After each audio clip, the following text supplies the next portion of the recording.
ದೇವಸ್ಥಾನಗಳೇ ಸಮಾಜದ ಮುಖ್ಯ ಅಂಗ.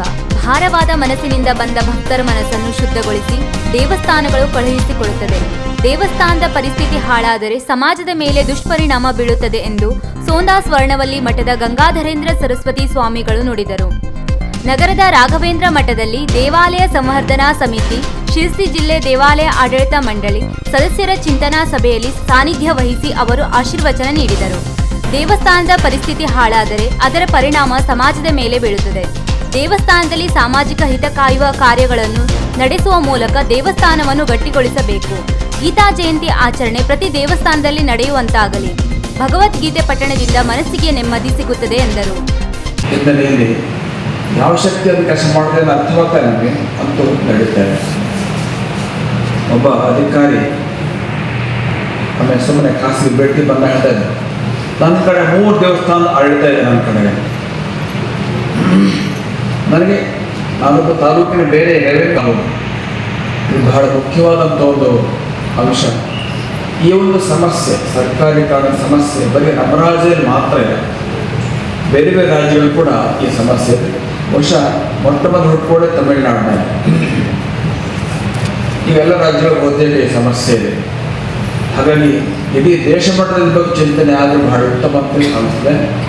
ಏನು ಸರ್ಕಾರ ಇದನ್ನು ಕೈಗೆತ್ತಿಕೊಂಡು ಒಂದು ಏಕರೂಪಕ್ಕೆ ತಂದು ಬಹಳ ಉತ್ತಮ ಅಂತ ನಮಗೆ ಕಾಣಿಸ್ತದೆ. ಅದೇನು ಕಾನೂನು ತೊಡಕು ಇದರ ಬಗ್ಗೆ ಚಿಂತನೆ ನಡಿಬೇಕಷ್ಟೇ. ಆದರೆ ಒಂದು ಇಡೀ ದೇಶ ಮಟ್ಟದ ಇದ್ರ ಬಗ್ಗೆ ಚಿಂತನೆ ಅಗತ್ಯ ಬಹಳ ಇದೆ.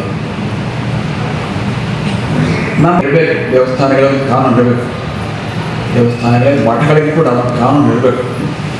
ಆದರೆ ಅವುಗಳ ಸ್ವಾಯತ್ತತೆಗೆ ಭಂಗ ಬರುತ್ತಿಲ್ಲ ಇರಬಾರ್ದು ಅಷ್ಟೇ. ಅದು ಭಕ್ತರ ಕೈ ಇರುವ ರೀತಿಯಲ್ಲಿ ಕಾನೂನು ಮಾಡೋಕ್ಕೆ ಬರುತ್ತದೆ.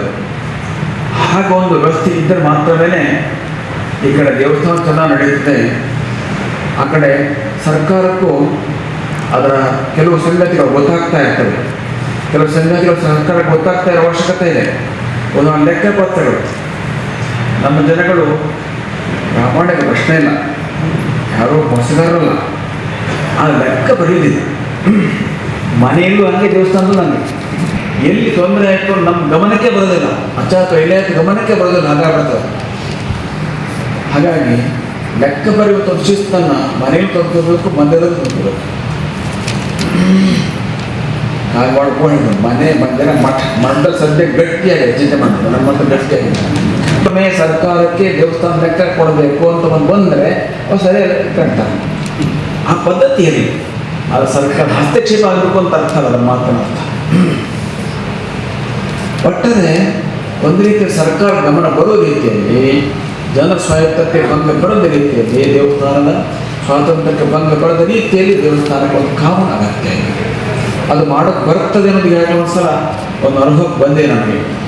ಒಂದು ಸರ್ಕಾರ ನ್ಯಾಯಮೂರ್ತಿ ರಾಘವೇಂದ್ರ ನೇತೃತ್ವದಲ್ಲಿ ಇಂಥೊಂದು ಕಾನೂನು ತರೋದಕ್ಕೆ ಒಂದು ಸಮಿತಿ ಮಾಡ್ತಾರೆ, ಒಂದು ಸಮಿತಿ ಮಾಡ್ತಾರೆ. ಆದರೂ ಕರ್ನಾಟಕ ರಾಜ್ಯದಲ್ಲಿ ಮೊದಲು ಬಂದರೆ ಬಹುಶಃ ಅದನ್ನೇ ಒಂದು ರಾಜ್ಯ ಅನುಸರಿಸ್ಬೋದು. ಮಾತಲ್ಲಿ ಮೂರನೇ ವಿಷಯ ಅಂತಂದರೆ ದೇವಸ್ಥಾನಗಳ ಒಂದು ಐಕ್ಯಮತ್ಯ ಕಾಪಾಡ್ಕೊಳ್ಬೇಕು, ಸಂಘಟನೆ ಕಾಪಾಡ್ಕೊಳ್ಬೇಕು. ಇವತ್ತು ದೇವಾಲಯ ಸಂವರ್ಧನಾ ಸಮಿತಿಯವರು ಅದನ್ನು ಮಾಡಿಕೊಡ್ತಾ ಇದ್ದಾರೆ. ರಾಷ್ಟ್ರೀಯ ಸ್ವಯಂ ಸೇವಕ ಸಂಘದ ಕರ್ನಾಟಕ ಉತ್ತರ ಪ್ರಾಂತ ಕಾರ್ಯವಾಹಕ ರಾಘವೇಂದ್ರ ಕಾಗವಾಡ ಮಾತನಾಡಿ, ನಮ್ಮ ದೇವಭೂಮಿಗೆ ಕಾರಣಾಂತರಗಳಿಂದ ಚ್ಯುತಿ ಬಂದಂತೆ ಕಾಣುತ್ತದೆ. ಭಾರತಾಂಬೆಯನ್ನು ವಿಶ್ವಗುರುವನ್ನಾಗಿ ಮಾಡಲು ಸಂಘವು 100 ವರ್ಷಗಳಿಂದ ಕೆಲಸ ಮಾಡುತ್ತಿದೆ. ಜೀವನಕ್ಕೆ ನೇರವಾಗಿ ಸಂಬಂಧಪಡುವ ವಿಷಯವನ್ನು ನಮ್ಮ ದೇಶ ನೀಡಿದೆ. ಧರ್ಮ, ಆಧ್ಯಾತ್ಮ 2 ಅತಿ ಮುಖ್ಯವಾಗಿರುತ್ತದೆ ಎಂದರು. ದೇವಾಲಯ ಸಂವರ್ಧನಾ ಸಮಿತಿ ರಾಜ್ಯ ಸಂಯೋಜಕ ಮನೋಹರ್ ಮಠದ ಪ್ರಾಸ್ತಾವಿಕವಾಗಿ ಮಾತನಾಡಿ, ದೇವಸ್ಥಾನಗಳಿಗೆ ಭಕ್ತರ ಸಂಖ್ಯೆ ಹೆಚ್ಚಳವಾಗಬೇಕು.